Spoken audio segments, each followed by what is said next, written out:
paz do Senhor, meus queridos irmãos, tudo bem com você? Seja muito bem-vindo, você que já nos acompanha ou você que está chegando agora ao nosso canal EBD, Palavra de Vida para você. Nós estamos estudando neste segundo trimestre aqui pela classe dos adultos da Igreja Assembleia de Deus na nossa Escola Bíblica Dominical, a revista que tem como tema "E o Verbo se fez carne, Jesus sob o olhar do apóstolo do amor". Porque sob embaixo, sobre em cima. Então nós estaremos estudando neste segundo trimestre de 2025 sobre a vida do nosso mestre, estudando, entrando mais em pormenores sobre um olhar específico do apóstolo João, apóstolo do amor. E para esta oportunidade estaremos estudando a lição de número 2. E a lição de número 2, ela tem como tema o novo nascimento. O que significa,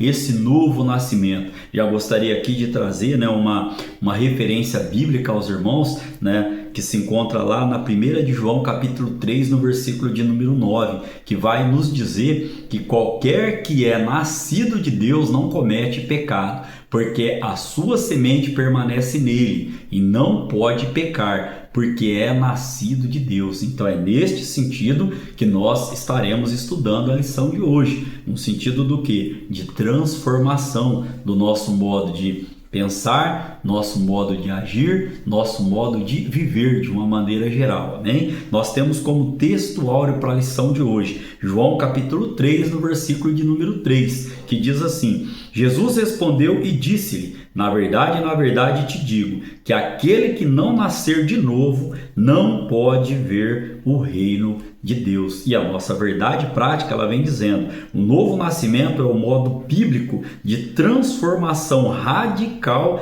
da natureza do pecador. E esta transformação, ela é dom de Deus, conforme o apóstolo Paulo vai nos ensinar lá em Efésios capítulo de número 2, no versículo de número 8, que os irmãos podem estar conferindo. Nós temos como leitura bíblica em classe para a nossa lição de hoje, João capítulo 3, do versículo 1 ao versículo 9 e depois o versículo 16. Estaremos vendo aqui um diálogo entre o nosso mestre e Nicodemos, e durante a lição nós estaremos entrando nos pormenores deste diálogo que aconteceu ali. Diz assim a palavra do Senhor: E havia entre os fariseus um homem chamado Nicodemos, príncipe dos judeus.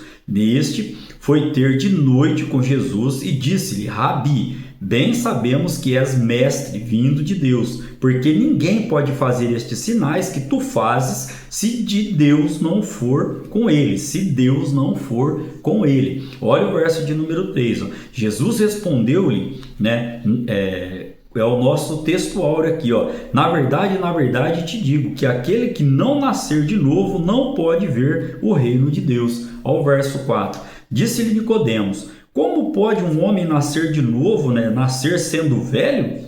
Porventura pode tornar a entrar no ventre de sua mãe e nascer? Jesus respondeu: na verdade te digo, que aquele que não nascer da água e do Espírito não pode entrar no reino de Deus. O que é nascido da carne é carne, e o que é nascido do Espírito é Espírito. Nós estaremos estudando estes dois conceitos aqui sobre água e do Espírito durante a nossa lição de hoje. O verso 7 diz: não te maravilhes de ter dito, necessário vos é nascer de novo. O vento assopra onde quer e ouves a sua voz, mas não sabes de onde vem, nem para onde vai. Assim é todo aquele que é nascido do Espírito. Nicodemos respondeu e disse-lhe: como pode ser isso?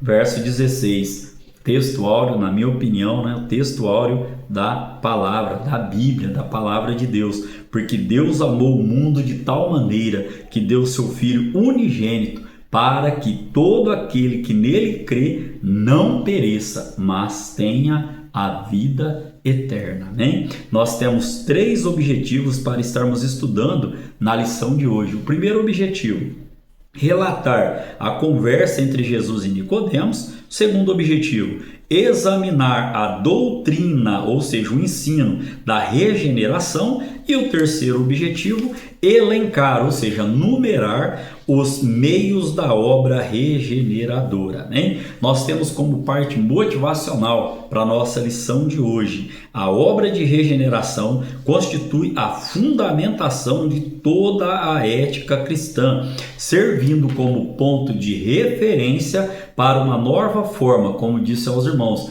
de pensar, de sentir e de agir, ou seja, na vida daquele que foi regenerado. Ainda podemos trazer aqui uma seguinte explicação, que como parte motivacional, porque isso é um processo de transformação tanto espiritual quanto moral, que resulta numa mudança no nosso modo de viver. Amém? Fique comigo, a aula está muito interessante. Esse tema é um tema muito gostoso da gente estar estudando, conhecendo a palavra do Senhor. E embasando essa motivação, separei aqui uma referência bíblica aos irmãos, lá na 1 de Pedro, capítulo 1, no verso 3, que diz assim, ó: Bendito seja o Deus e Pai de nosso Senhor Jesus Cristo, que, segundo a sua grande misericórdia, nos gerou de novo para uma viva esperança pela ressurreição de Jesus Cristo dentre os mortos. Olha que versículo forte.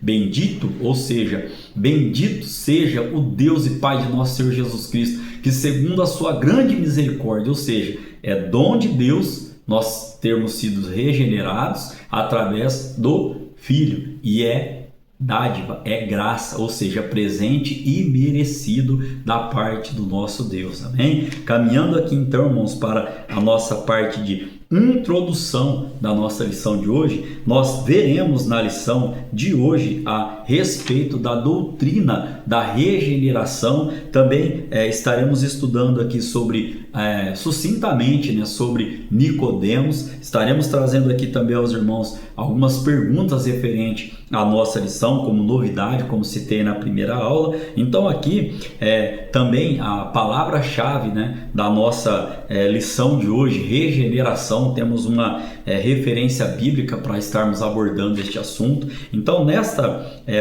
primeira parte aqui introdutória, nós entendemos que a regeneração é uma ação única de Deus por meio do Espírito. E ainda podemos trazer aos irmãos o quê? Que ela transforma a vida de um indivíduo, concedendo-lhe o quê? Uma nova vida espiritual, uma nova maneira, como disse aqui aos irmãos, de pensar, de sentir e de agir, e nos capacita a viver em comunhão com o nosso Deus. Amém? Então, essa parte introdutória aqui, o apóstolo Paulo ainda vai lá nos dizer em 2 Coríntios capítulo 5, no verso 17, assim que se alguém está em Cristo, nova criatura é, as coisas velhas já passaram, eis que tudo se fez novo. Amém? É assim. Nós aceitamos Jesus Cristo como nosso Salvador, começa esse processo da regeneração, ou seja, da mudança, vou ser enfático em dizer, da nossa maneira de pensar, da nossa maneira de sentir e da nossa maneira de agir. Amém? Temos como palavra-chave a palavra regeneração, e lá o apóstolo Paulo, ainda lá em Tito capítulo 3, do versículo 3 ao versículo 5, nós temos o seguinte texto: porque também nós éramos no outro tempo insensatos, desobedientes, extraviados, servindo a várias concupiscências e deleites, ou seja, vários desejos da carne, né? Concupiscência, vivendo em malícia e inveja, odiosos, odiando-nos uns aos outros. Verso 4. Mas quando apareceu a benignidade e amor de Deus, nosso Salvador, para com os homens, não pelas obras de justiça que houvéssemos feito, ou seja, nós não éramos merecedores de tal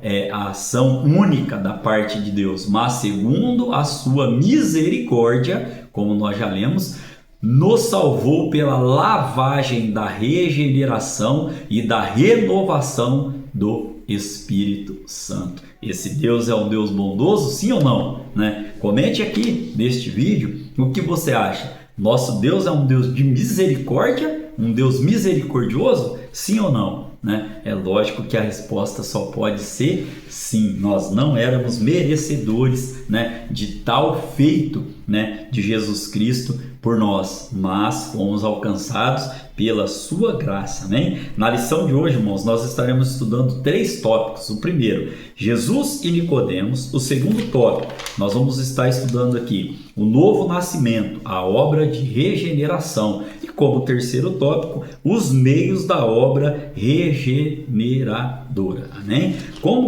primeiro subtópico aqui, do tópico de número 1, nós temos a seguinte pergunta: quem era Nicodemos? Aqui nós podemos dizer, João capítulo 3, no verso de número 1, que nós acabamos de fazer menção na leitura bíblica em classe, ele era príncipe dos judeus. A revista ainda traz aqui pra gente que era um israelita, sábio judeu de grande prestígio, tanto entre o povo como entre o que? Os seus colegas fariseus. Então era um homem bem conceituado, bem respeitado no seu meio. Alguns até dizem que Nicodemos ele teve um ato ali de covardia, foi escondido, falar com Jesus à noite. Eu não vejo dessa maneira, irmãos. Eu vejo assim, um homem, como a revista vai trazer aqui pra gente, um homem interessado, né, naquele ensino que estava sendo apresentado ali. E não vejo ele assim, indo escondido ou na surdina. Não vejo dessa maneira. Eu vejo uma pessoa cautelosa. Eu vejo uma pessoa, ainda mais naquela época, para aquela época, e sendo quem ele era, uma pessoa cautelosa, uma pessoa que estava ali tentando, né, naquela atitude dele, essa é a minha opinião, evitar o quê? Um escândalo, evitar ali talvez conversas desnecessárias. Eu vejo dessa maneira. Os irmãos têm a liberdade também para deixar o Espírito Santo estar falando e agindo na vossa vida para saber, né? Não estou aqui também, né, para apontar A ou B. Nicodemos foi escondido falar com Jesus, por que não foi no meio de todo mundo? Não vou entrar nesse quesito aqui. Eu vou ficar com o que a Bíblia fala sobre ele. Ele era o quê? Um príncipe, né? Ele era príncipe dos judeus, ou seja, ele era um homem bem conceituado ali, e ele externou um tremendo respeito pelo nosso mestre, como nós vamos ver agora no segundo subtópico, o reconhecimento de Nicodemos sobre Jesus como mestre. A Bíblia vai dizer em João 3:1, né, que ele fala, João 3:2, melhor dizendo, que ele vai falar, ele chama Jesus de Rabi, ou seja, ele chama Jesus de mestre, ele reconhece a autoridade que Deus havia dado para o seu filho. Nós acabamos de ler na leitura bíblica em classe que ele fala assim, eu sei que o Senhor, que Jesus é filho de Deus, porque senão não faria esses sinais que fazem, né? E o autor da revista ele ainda traz aqui pra gente aqui, ó, que ele ficou o quê? Ele ficou interessadíssimo naquele genuíno ensino novo que estava sendo apresentado. Que ensino novo? Que Jesus estava trazendo ali. Ainda mais, né? Reconheceu que Jesus era um homem ali, estava como homem, mas enviado de Deus. E podemos ainda voltar a falar aqui do que? Da percepção que ele teve de reconhecer a autoridade que o Pai, que Deus concedeu a Jesus Cristo, né? No terceiro subtópico nós vamos estar falando sobre o diálogo entre Jesus e Nicodemos. Um dos diálogos fortes, né, da palavra do Senhor foi para Nicodemos, que Deus, né, através do seu Filho Jesus Cristo, João 3,16, que nós lemos na leitura bíblica em classe, porque Deus amou o mundo de tal maneira que deu seu Filho unigênito para que todo aquele que nele crê não pereça, mas tenha a vida eterna. Foi a Nicodemos que Jesus citou esse texto muito falado, né, decorado nos nossos dias, muito enraizado nos nossos dias, né? Foi a Nicodemos. Cabe uma reflexão da importância, né, deste homem, né, deste diálogo que aconteceu ali com Jesus Cristo. Ainda podemos trazer que a afirmação de Jesus sobre o conceito de nascer de novo e nascer da água e do Espírito para poder ver o reino de Deus deixou Nicodemos o quê? Perplexo. João capítulo 3, versículo de número 3, 5 e 6, que nós lemos na leitura bíblica em classe, vem trazendo esse conceito. E ainda, a referência à água e ao Espírito recorda-nos a mensagem de João Batista sobre o quê? Sobre o arrependimento dos nossos pecados e uma nova forma de viver, conforme nós podemos ver lá em João capítulo 8, no versículo de número 32, diz assim a palavra do Senhor, João capítulo 8, 32, e conhecereis a verdade, e a verdade vos libertará. Ainda neste conceito aqui, né, sobre nascer da água e nascer do Espírito, olha só o que nós temos aqui em Mateus capítulo 3, no versículo de número 11. E eu, em verdade, vos batizo com água para o arrependimento, embasando o que nós acabamos de ler. Mas aquele que vem após mim é mais poderoso do que eu, cujas alparcas não sou digno de levar. Ele vos batizará com o Espírito Santo e com fogo. João Batista aqui, né, neste texto, declarando o que?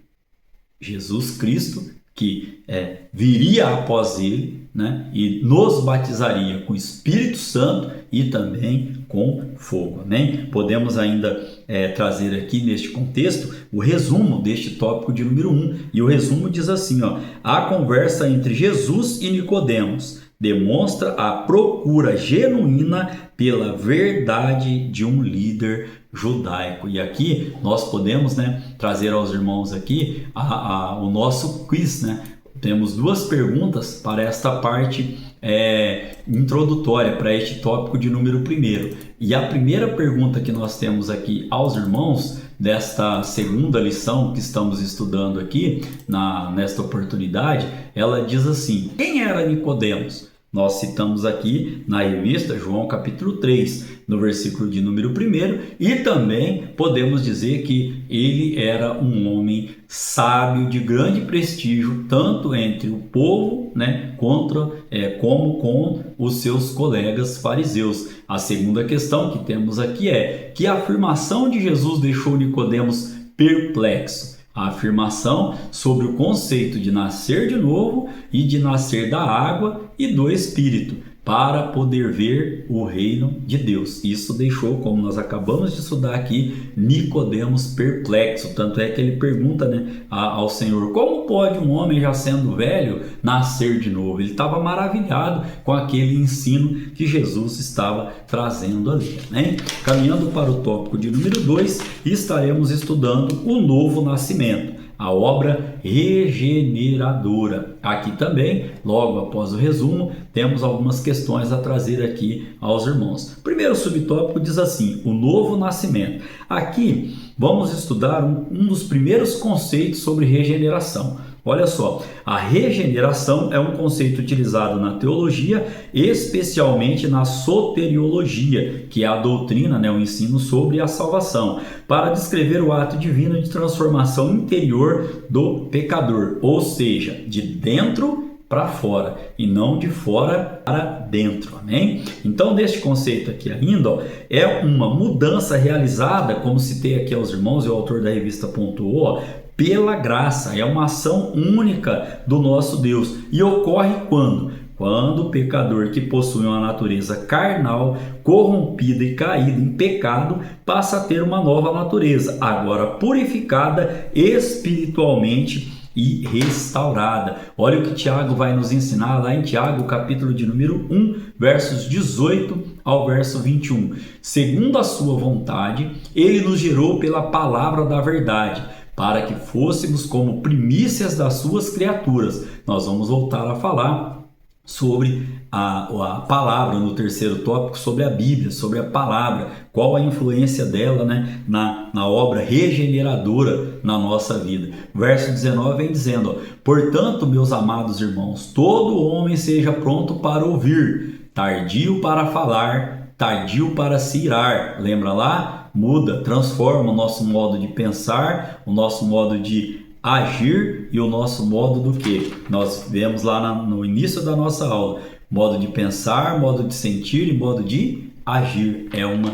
transformação. Tiago ainda vai dizendo no verso 20: porque a ira do homem não opera a justiça de Deus, Por isso, rejeitando toda a imundícia e superfluidade de malícia, recebei com mansidão a palavra em vós enxertada, a qual pode salvar as vossas almas. Amém? Teremos um tópico aqui, o terceiro tópico, onde nós estaremos falando, dentro dos seus subtópicos, sobre a palavra de Deus. Amém? Fique comigo, nós estaremos caminhando aqui logo mais para este conceito também. Aqui ainda podemos trazer o segundo subtópico, a regeneração como obra exclusiva de Deus, como nós já comentamos aqui. Então, a regeneração é um ato que Deus realiza na vida do pecador, levando a uma mudança radical do seu coração e provocando uma transformação profunda da sua vida interior, não sendo redundante, mas aquilo que nós já vemos, já estamos comentando aqui, E baseado aqui no autor da revista, este processo acontece quando o pecador reconhece os seus erros e a necessidade de um Salvador. O homem por si só, ele não consegue, ele não tem condições de se salvar. Nós necessitamos de um Salvador. E quando nós reconhecemos isso, aceitamos Jesus Cristo, começa a obra do Espírito Santo na nossa vida de nos regenerar agora para uma nova forma, uma nova maneira. Aquele que foi, não é mais. Aquele que mentia, não mente mais. Aquele que adulterava, não adultere mais. Aquele que se prostituía, não se prostitua mais. Aquele que estava na contramão da salvação, agora encontrou o caminho da luz, encontrou o caminho da salvação em Cristo Jesus. Então, a regeneração é uma ação puramente divina. Nós já lemos Tiago capítulo 1, verso 18 ao verso 21, se não me falha a memória. Agora eu gostaria de estar lendo o verso 17, que diz assim, toda boa dádiva e todo dom perfeito vem do alto, não vem daqui de baixo, descendo do Pai das luzes, ou seja, do nosso Deus, em quem não há mudança nem sombra de variação. Então, a regeneração é uma ação puramente divina. O terceiro subtópico estaremos estudando a necessidade da regeneração. Por que nós precisamos ser regenerados em Cristo? Apóstolo Paulo vai nos ensinar em Romanos capítulo 5, no verso de número 12, portanto, como por um homem entrou o pecado no mundo e pelo pecado a morte, assim também a morte passou a todos os homens, por isso que todos pecaram. E o apóstolo Paulo, ainda no mesmo capítulo 5, no verso 19, ele vem trazendo assim, porque como pela desobediência de um só homem muitos foram feitos pecadores, assim pela obediência de um muitos serão feitos justos. E ainda aqui, o autor da revista, ele nos pontua, a regeneração é um ato de Deus que realiza na vida do pecador. E ainda podemos trazer ainda neste conceito que esta vitória e esta dádiva que nos garante essa nova maneira de viver e a vida eterna foi nos concedida na cruz do Calvário, onde Jesus Cristo conquistou a oportunidade de vivermos uma nova vida. Ou seja, a ação regeneradora do Espírito Santo é essencial para todos os seres humanos. Vamos lá dar uma lidinha. 1 de Pedro capítulo 3, no verso 18, diz assim, porque também Cristo padeceu uma vez pelos pecados, o justo pelos injustos, para levar-nos a Deus, mortificado na verdade, na carne, mas vivificado pelo Espírito. Amém? Você pode glorificar a Deus por esta palavra. Nós estaremos agora indo para o resumo deste tópico de número 2, que diz assim, o ser humano é, por natureza, um pecador. Fato, está na Bíblia. Por isso, a obra de regeneração é uma ação exclusiva de Deus. E aqui eu tenho duas questões para trazer aqui aos irmãos nesta oportunidade. O que se entende por regeneração? A resposta é um conceito utilizado na teologia, especialmente na doutrina da salvação, para descrever o ato divino de transformação do interior para o exterior do pecador. E ainda na segunda questão, podemos dizer assim, ó, por qual razão todos os seres humanos necessitam de regeneração? Porque todos os seres humanos pecaram e destituídos estavam da glória de Deus. E ainda o autor da revista nos pontua: devido à nossa natureza pecaminosa e ao que Jesus realizou na cruz, a ação regeneradora do Espírito Santo é essencial para todos os seres humanos. Amém? Nós estaremos agora caminhando para o tópico de número 3. E o tópico de número 3 ele tem como tema os meios da obra regeneradora. Aqui no primeiro subtópico, a operação do Espírito Santo. O conceito de nascer da água, que nós já falamos anteriormente, refere-se de forma metafórica à ação purificadora do Espírito. Por que uma forma metafórica? São maneiras de se expressar levando a um objetivo. É uma forma de linguagem. Por que nós estamos falando isso aqui? Porque muitos interpretam a água, ali nesse versículo, no Evangelho de João, como uma alusão ao batismo cristão. A regeneração que se produz não é algo físico ou material. Não é? A regeneração em si não está no ato ali de descer as águas batismais. Não, ela é um processo, como nós já estudamos, um processo ao qual nós vamos mudando a nossa maneira de pensar, a nossa maneira de sentir e, consequentemente, a nossa maneira de agir. Nesse sentido ainda, não é então algo físico ou material, mas sim uma transformação interior que apenas o Espírito Santo pode realizar na vida do pecador. E aqueles que vivem, mediante, que recebem essa experiência regeneradora, esta ação do Espírito Santo, eles passam a ter o quê? Uma nova vida em Cristo Jesus. Olha o que João capítulo 3, verso 5 a 8, que faz parte da nossa leitura bíblica em classe, nós acabamos de ler. É uma transformação de vida. Tito capítulo 3, no verso 5, nós lemos lá no início da aula, também vai trazer esse conceito. Segundo subtópico vai nos falar a palavra de Deus. Lembra lá que nós comentamos que iríamos falar quando nós lemos ali Tiago, Tito, chegou esse momento. A palavra de Deus tem poder regenerador na vida do pecador. Em Tiago, lemos que pela sua vontade, Deus nos gerou pela palavra da verdade. Tiago capítulo 1, verso 18, que nós já fizemos menção aqui. Também, por quê? Porque a palavra do Senhor, ela é tão poderosa, viva e eficaz, que ela alcança o lugar mais profundo do pecador. Olha o que diz Hebreus capítulo 4, no verso de número 12, um texto bem conhecido, mas que cabe aqui para este momento. Porque a palavra de Deus é viva e eficaz, e mais penetrante do que espada alguma de 2 gumes, e penetra até a divisão da alma e do espírito, e das juntas e medulas, e é apta para discernir os pensamentos e intenções do coração.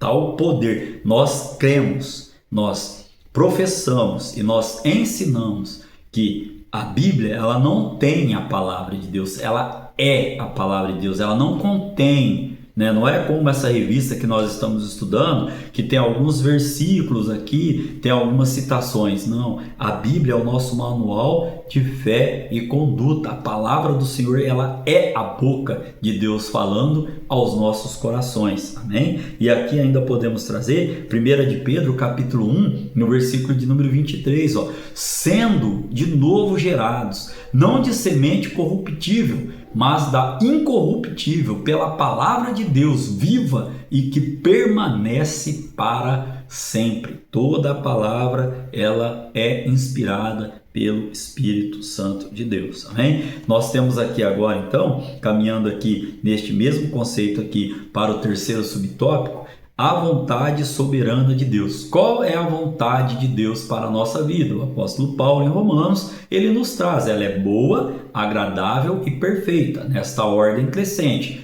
Boa, agradável e perfeita para a nossa vida. E ainda o autor da revista pontua: a palavra de Deus ensina que é intenção divina de que todos os seres humanos alcancem a salvação e cheguem ao conhecimento da verdade. Onde que está esse texto? apóstolo Paulo, 1 Timóteo, capítulo de número 2, versículo 3 e 4, que vem dizendo: porque isto é bom e agradável diante de Deus nosso Salvador, que quer que todos os homens se salvem e venham ao conhecimento da verdade. Só que esse texto, irmãos, ele traz uma reflexão para a nossa vida. Se é vontade de Deus que todos sejam salvos, nem todos aceitarão Jesus Cristo como seu Salvador. Olha o que o autor da revista nos pontua aqui, ó. Ele pontua bem relevante esse comentário. No entanto, segundo a sua vontade permissiva, as pessoas têm a liberdade de fazer as suas escolhas, decidindo se buscam ou não o perdão divino e, por consequência, a vida eterna. Deus nos deu o livre arbítrio. Nós temos, vamos falar assim, entre aspas, o poder de escolher, o poder da escolha. Porém, nós não escolhemos as consequências de nossas escolhas. Você entendeu esse conceito? Deus, através da sua vontade permissiva, ele nos, vamos ser redundante, permite fazer as nossas escolhas. Porém, nós não escolhemos as consequências dessas escolhas. O que quero dizer com isso? Se você, a lei da semeadura lá, se você planta coisa boa, você vai colher coisa boa. A tendência é essa. Agora, se você já planta coisa ruim, se você planta vento, como Oséias vai nos trazer, você vai colher tempestade. Então, é neste sentido aqui que nós estamos aqui trazendo essa explicação aos irmãos. Texto bíblico para isso, Atos capítulo 7, no verso 51, que diz assim, ó: homens de dura cerviz e incircuncisos de coração e ouvido, vós sempre resistis ao Espírito Santo, assim vós sois como vossos pais. Então a palavra do Senhor, ela vem nos dando embasamento para termos esta reflexão. É vontade de Deus que todos sejam salvos. Porém, todos irão aceitar Jesus Cristo como Salvador? Nossa fé, nossa crença, nosso evangelismo é para que sim. Jesus disse: eu vou para o Pai preparar-vos morada. Na casa do meu Pai há muitas moradas, Então, lugar lá em cima, no céu, não vai faltar. O que vai faltar é a pessoa que não endurecer, o coração, dura cerviz, não endurecer o coração. A Bíblia vai dizer, quando o Espírito Santo falar, nós temos que o quê? Ouvir. Aqueles que têm ouvido, ouçam o que diz o quê? O Espírito para as igrejas. Então, neste conceito aqui, nós vamos caminhar agora para o resumo deste tópico de número 3, que diz assim, ó: a ação do Espírito, a palavra de Deus e a vontade soberana, divina. Então, ação do Espírito, palavra de Deus e vontade soberana do Espírito Santo são instrumentos através dos quais Deus atua na regeneração do pecador. E aqui cabe uma pergunta para nós estarmos trazendo agora. Qual é o significado da expressão nascer da água, segundo o autor da revista? O conceito de nascer da água refere-se de forma metafórica, uma forma de linguagem, à ação purificadora do Espírito Santo de Deus. Amém? Caminhando para a conclusão da nossa lição de hoje. A obra de regeneração do Espírito Santo possibilita ao pecador a participação na natureza divina. Ou seja, desta forma, assim que o pecador se arrepende e aceita o Evangelho, o Espírito Santo começa a residir nele e realiza a obra da regeneração. Nós sabemos pela palavra do Senhor que aquele que confessa, aquele que deixa, aquele que se arrepende, alcança misericórdia. Amém? Ainda Paulo lá em Gálatas, capítulo 4, no versículo de número 7, para nós terminarmos a nossa lição de hoje, vem dizendo assim, ó: assim que já não és mais servo. Olha que misericórdia da parte do nosso Deus. Mas filho. E se és filho, és também herdeiro de Deus por Cristo. Fique com esta palavra no seu coração. Se você ainda não aceitou Jesus Cristo como seu Salvador, procure uma igreja mais próxima e aceite-o como seu Salvador e como Senhor da sua vida. Amém? Querendo Deus, estaremos aqui para estudar a lição de número 3. E esta lição terá como tema a verdadeira adoração. Amém? Que Deus continue abençoando a sua vida, que Deus continue abençoando a sua família, o seu trabalho e o seu ministério. Em nome do nosso Mestre Jesus Cristo de Nazaré. Amém?